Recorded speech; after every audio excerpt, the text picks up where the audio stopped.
think I consider myself someone that's part of many different cultures.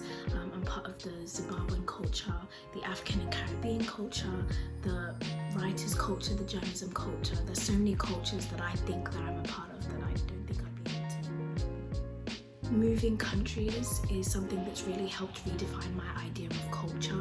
I no longer think of culture as a homogenous group with set values or set characteristics. I define culture as an integration of so many different things. I realised that culture was not just bound by nationality and race.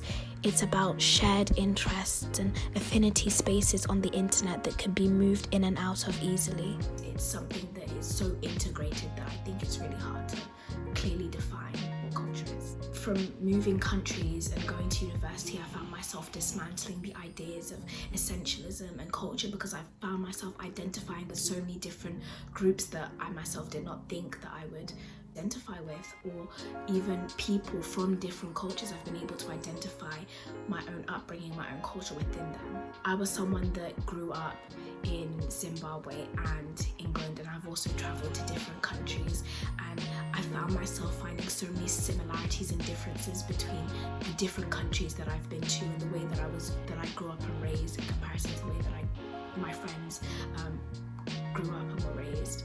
One particular similarity is I feel like I've been a part of two oppositional cultural groups.